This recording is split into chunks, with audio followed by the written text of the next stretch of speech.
ازيكم يا حبايبي؟ النهارده هنعمل مع بعض الفطير المشلتت. يستاهل بقكم، سهل جدا وبسيط خالص. ايه رايكم بقى في الجمال ده؟ متهيالي مفيش كلام بعد كده. ايه رايكم؟ شايفين شكل الفطيره؟ شايفين السوا؟ شايفين الشكل الجميل ده؟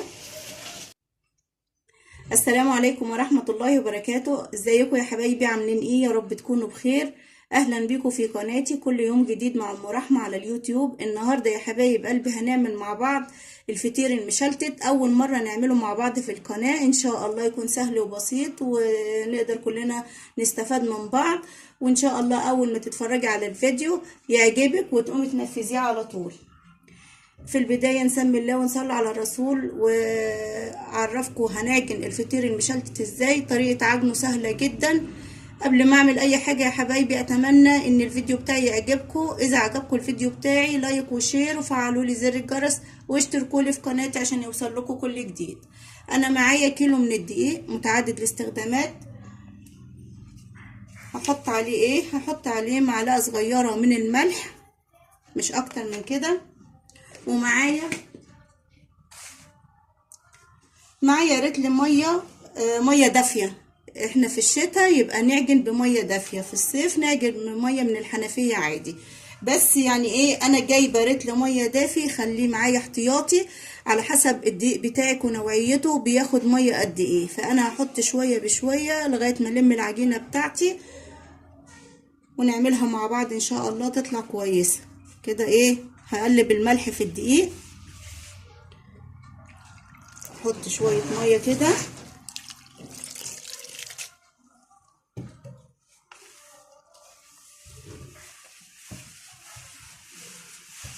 واعجن كده. الم الاول الدقيق كده بالميه. طريقه عجنه سهله جدا، وان شاء الله هيعجبك الفيديو.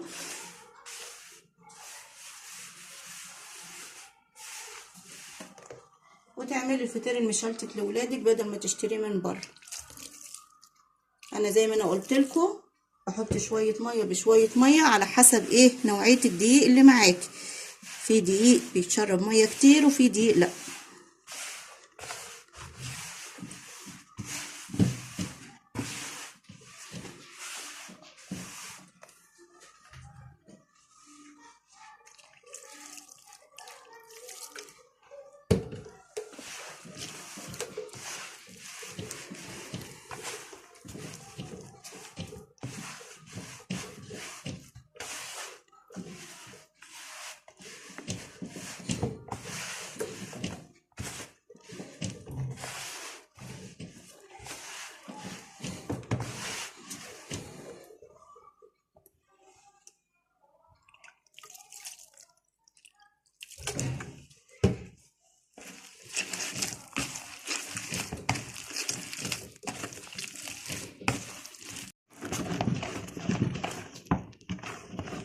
شايفين يا حبايبي العجينه بتاعتي بقت حلوه ازاي؟ قعدت اعجن فيها لمده 10 دقايق. حلو، شايفين؟ بسم الله ما شاء الله، حلوه قوي. عارفين الدقيق بتاعي خد مني حوالي كده ايه 600 مللي من الميه الدافيه. انا في بدايه الفيديو قلت لكم ان انا جايبه معايا رتل من الميه الدافيه، وقلت لكم كمان على حسب نوعيه الدقيق بتاعك ما تاخد ايه ميه. طبقه كده ايه، طبق صغير شويه علشان تهدى، مش تخمر، لا تهدى هي، عشان هي ما فيهاش اصلا خميره، عشان تهدى شويه وايه وتساعدني كده في الفرد وفي التقطيع وتبقى كويسه ايه معايا كده. العجينه من الطبق الكبير احطها في طبق اصغر شويه، وعلى وش ايه العجينه بتاعتي وعصها زيت كده. هغطي عليها بقى بفوطه نظيفه واحطها كده في مكان دافي تهدى شويه كده لمده كده نص ساعه. يعني لو وراكي حاجه اعمليها، ولمده ساعه كده اسيبها ترتاح، وبعد كده نرجع عشان ايه نعمل الفطير المشلتت مع بعض. رجعنا يا حبايبي بعد ساعه بالظبط. سبت العجينة ارتاحت علشان ايه نعرف نقطعها كده براحتنا. بس كده ايه شوية دقيق عشان افرد العجينة. معايا بقى ايه زبدة، ومعايا وحطيت عليها كمان معلقتين من السمنة وقلبتهم في بعض.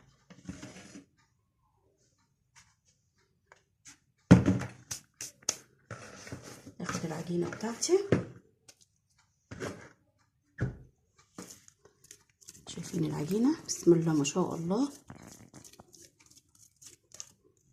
كده، بحطها كده وفرداها كده.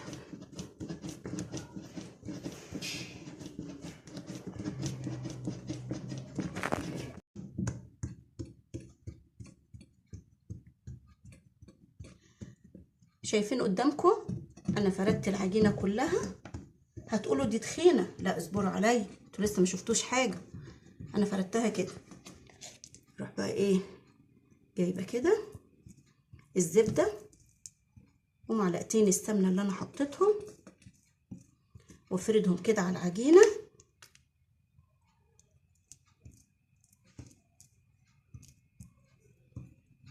الصراحه انا شفت الطريقه ديت احسن واسهل،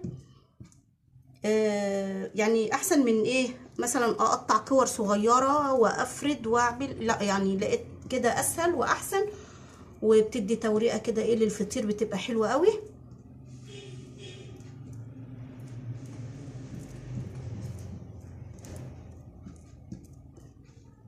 انا كده بقى ايه دهنتها.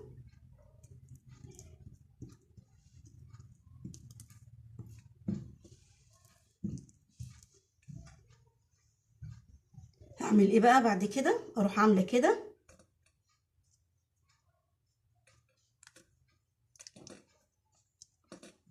كده والم العجينه كده كده،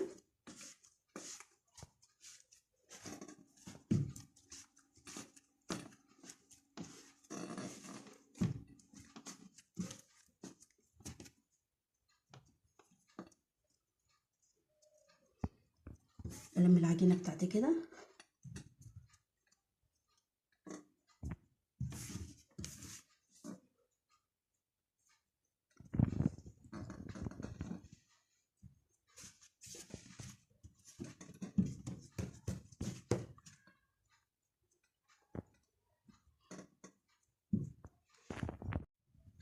انا لميت العجينه بقى كده زي ما انتوا شفتوها قدامكم. هعمل ايه؟ اروح جايه كده مقطعاها كده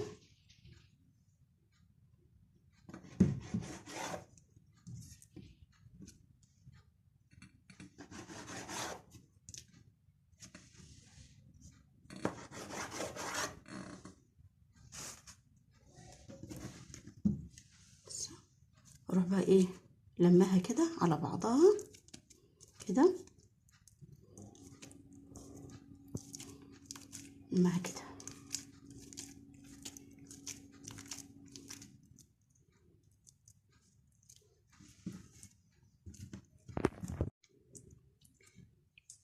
انا عملت بقى ايه الفطير بتاعي كده، لميته كده وجبت صينيه حطيت فيها شويه دقيق، واحط بقى ايه الفطير بتاعي في التلاجة لمدة نص ساعة. ليه؟ علشان الزبدة والسمنة اللي احنا حاطينهم يتمسكوا كده في العجين، علشان يبقى سهل ايه اللي احنا نفرد الفطيرة كده.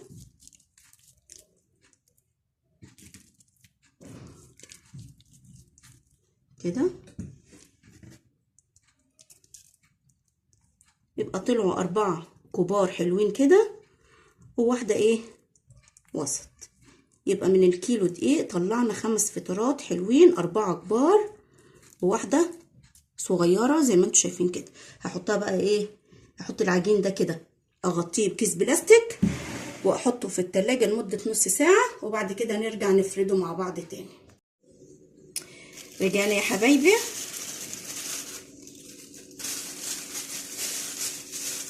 انا كده بقى ايه، حطيت الفطير بتاعي في التلاجة نص ساعة زي ما انا قلت لكم. هناخد بقى كده ايه فطيرة، بسم الله الرحمن الرحيم كده، واعمل ايه شوية دقيق صغننين كده كده، وافردها كده. عايزة تفرديها بايديكي، عايزة تفرديها بالنشابة، دي حاجة ترجع لك انتي، بس هي بقى ايه ماشية زي الفل معايا. انا فردت الفطيرة كده بايديا كده زي ما انتوا شايفين، ومعايا الصينية بتاعتي هدهنها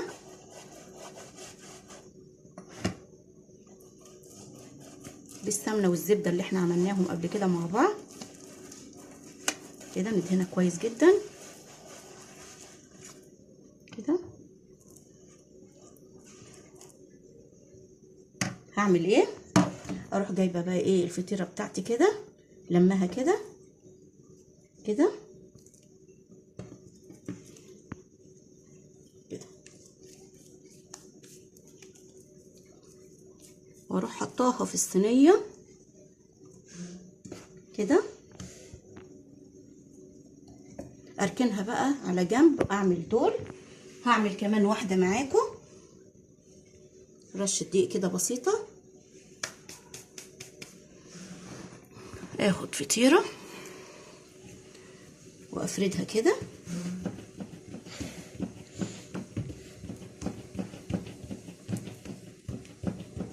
النص ساعه الفطير قعد في التلاجة، يعني النص ساعة اللي انا حطيت الفطير في التلاجة الزبدة مسكت وبقت كويسة جدا ومسهلة عليا ايه الموضوع.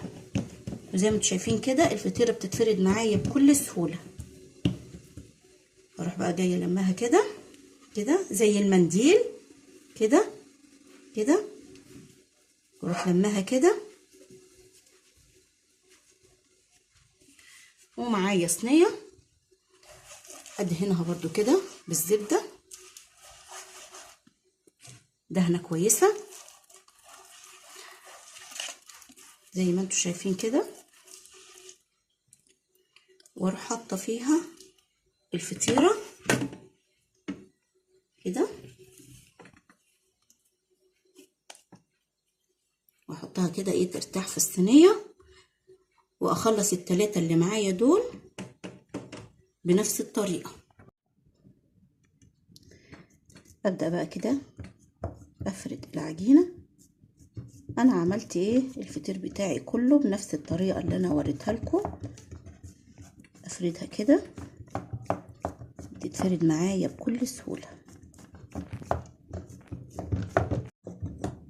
فردت كده الفطيرة زي ما انتوا شايفين كده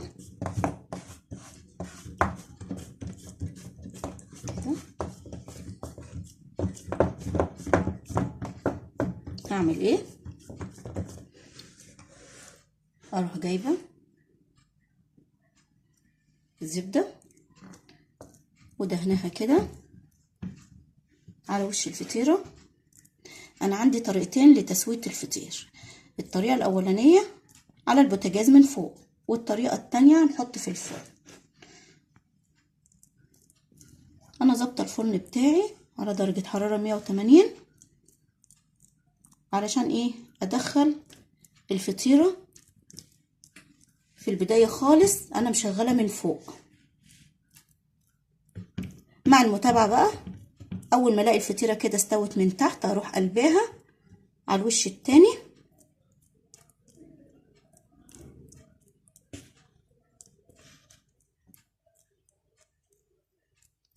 زي ما انتم شايفين كده، واعمل تاني واحده معاكم.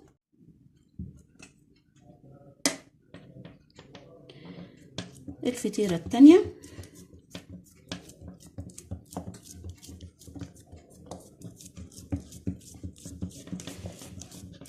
معلش يا حبايبي انا يعني اتلخبطت شويه وانا بقول لكم في على تسويه الفطير. انا قلت لكم انا فعلا يعني ايه مسخنه الفرن بتاعي، مشغلاه علشان يسخن، علشان ادخل ايه صينيه الفطير. انا قلت لكم ظابطه درجه الحراره على ايه 180. المفروض بدل ما اقول لكم انا ظابطه الفرن من تحت، انا اتلخبطت معلش انا اسفه، وقلت ايه انا ظابطاه ومشغلاه من فوق. لا، انا عاملاه من تحت. انا عندي الفرن تحت وفوق، انا بشغله من تحت الاول تستوي الفطيره من تحت مع المتابعه، وبعد كده ايه اروح قلبه الفطيره بتاعتي على الوش التاني علشان خاطر تكمل سوا. زي ما انتم شايفين كده فردت الفطيره كده، وهوريكم برضو الطريقه التانية اللي هي ايه التسويه على البوتاجاز من فوق. فردت الفطيره بتاعتي اهي زي ما انتم شايفين كده، عشان الفطير كبير بيملى ايه الصينيه كده.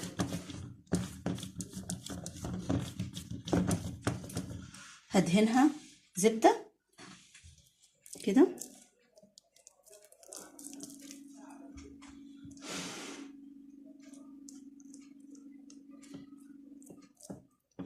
هكمل الفطير بتاعي اللي هو باقي بنفس ايه الطريقه والخطوات اللي احنا عملناها بيها. فردت الفطير كده في الصواني زي ما انتم شايفين. هنبدا بقى نسوي، احط في الفرن واحط على البوتاجاز من فوق. يلا بينا اوريكم طريقه التسويه على البوتاجاز من فوق، واحط صينيه في الفرن. حطيت صينيه الفطير كده على البوتاجاز، والنار متوسطه مش عاليه ولا واطيه. حط الصينيه يا دوب الصينيه تسخن، هوطي النار واروح مغطيه كده على الفطير، واتابع بقى ايه الفطير كل شويه، وهنتابعه مع بعض برضو، وهوريكم طريقه التسويه كويس جدا. شايفين يا حبايبي التسويه على البوتاجاز حلوه ازاي؟ روعه وسهله جدا. ايه رايكم؟ انا قلبت الفطيره زي ما انتم شايفين كده، الناحيه التانية هتستوي، موطيه النار. انا قلت لكم اول ما حطيت الصينيه على البوتاجاز كانت النار متوسطه، اول ما سخنت الصينيه رحت مهديه النار. ايه رايكم في الجمال اللي قدامكم ده؟ زي ما انتم شايفين كده، يبقى الفرن عندي شغال وايه وبسوي على البوتاجاز. ايه رايكم بقى في الجمال ده؟ متهيالي مفيش كلام بعد كده. ايه رايكم؟ شايفين شكل الفطيره؟ شايفين السوا؟ شايفين الشكل الجميل ده؟ في نهايه الفيديو يا حبايبي، اذا عجبكم الفيديو بتاعي لايك وشير وفعلوا لي زر الجرس واشتركوا لي في قناتي عشان يوصل لكم كل جديد. مع السلامه.